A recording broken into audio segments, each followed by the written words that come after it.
एक दिन गौतम बुद्ध अपने शिष्यों के साथ एकदम शांत बैठे हुए थे।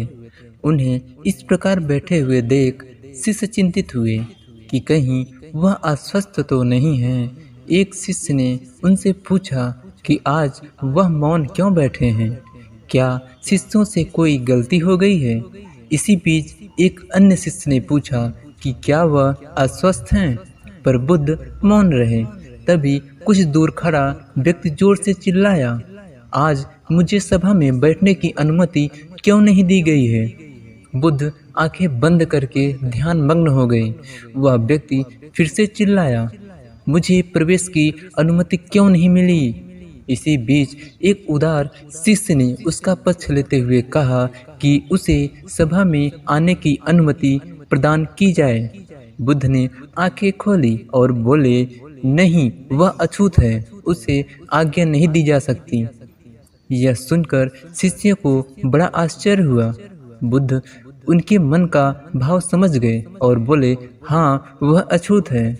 इस पर कई शिष्य बोले, हमारे आश्रम में जात पात का कोई भेद ही नहीं, फिर वह अछूत कैसे हो गया?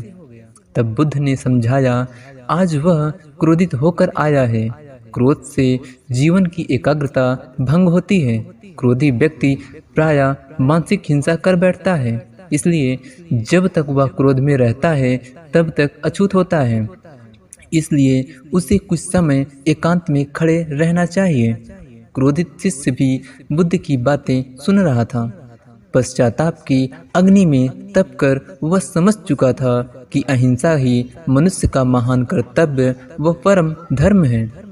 वह बुद्ध के चरणों में गिर पड़ा और कभी क्रोध न करने का प्रण लिया। इससे हमें क्या सीख मिलती है? आशय यह है कि क्रोध के कारण व्यक्ति अनर्थ कर बैठता है और पश्चाताप उसे बाद में होता है, जिसका कोई लाभ नहीं मिलता। इसलिए हमें क्रोध नहीं करना चाहिए। असल मायने में क्रोधित व्यक्ति अछूत हो जाता है और उसे अकेला छोड़ देना चाहिए। क्रोध करने से तन, मन और धन तीनों की हानि होती है। क्रोध से ज़्यादा हानिकारक कोई और वस्तु नहीं होती है।